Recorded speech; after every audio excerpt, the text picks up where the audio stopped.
Welcome back to The Explainer. Today, we're zeroing in on a genuinely fascinating football clash. Now, I know what you might be thinking. Nigeria lost 2-1 to Portugal. But trust me, that final scoreline, it completely hides a thrilling reality of what actually happened on the pitch. Okay, let's dive into this. So, can a 2-1 defeat actually be considered a triumph? Well, in the world of football, it really just might be.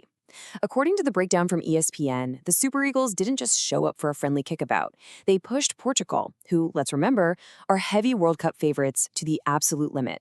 It was a masterclass in grit, and it totally flips the script on how we usually look at a loss. Section 1. Beyond the scoreline. The paradox of a positive loss. Section 2. Refusing to back down.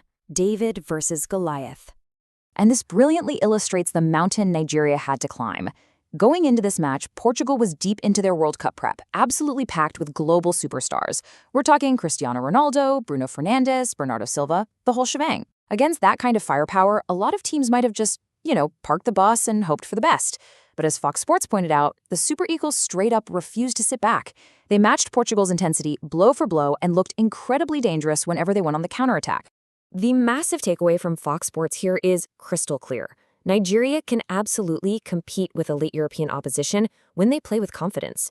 By matching the intensity of a star-studded European giant for such long stretches of the game, the Super Eagles proved they 100% belong on the big stage.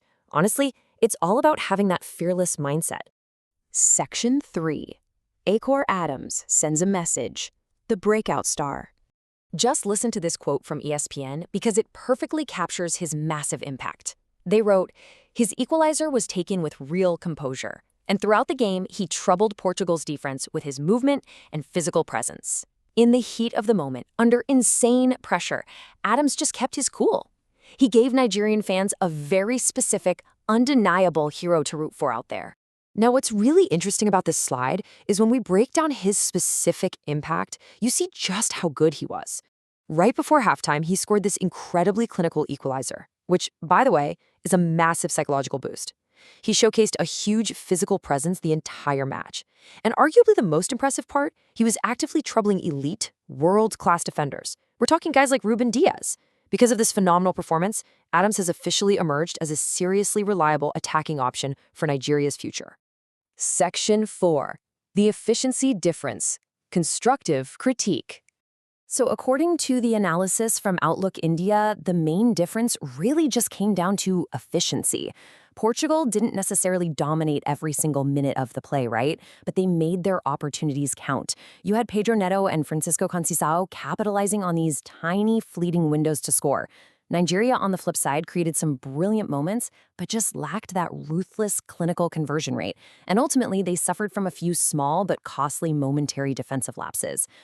Which brings us to a pretty stark realization. The Super Eagles' attack is clearly improving, no doubt about it. But the defense still needs greater consistency.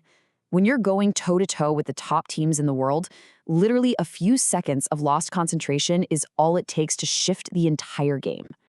Section 5. Final verdict and rating. Promise for the future.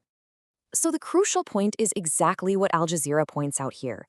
Despite the 2-1 loss, this performance highlights the promise in the squad and areas needing work. It's so important to walk away from this match knowing that this performance shouldn't discourage Nigerian fans at all. In fact, it provides a really clear, optimistic roadmap for what's to come. And that brings us to the final rating for Nigeria's performance, a solid 7.5 out of 10. While it certainly wasn't a perfect, flawless victory, a 7.5 gives us a fantastic, quantifiable takeaway. It acknowledges those small defensive errors we talked about while highly rewarding the sheer grit, the constant attacking threat, and the absolute courage they showed against a footballing giant. Ultimately, it leaves us with this final, truly empowering thought. The Super Eagles remain one of Africa's most dangerous teams when they play with belief. When their mindset is dialed in, they have proven, without a shadow of a doubt, that they can go head-to-head with anyone in the world. I want to leave you with a couple of questions to ponder today. Did Nigeria actually deserve more from this game? And looking back at all the intense action, who was your man of the match?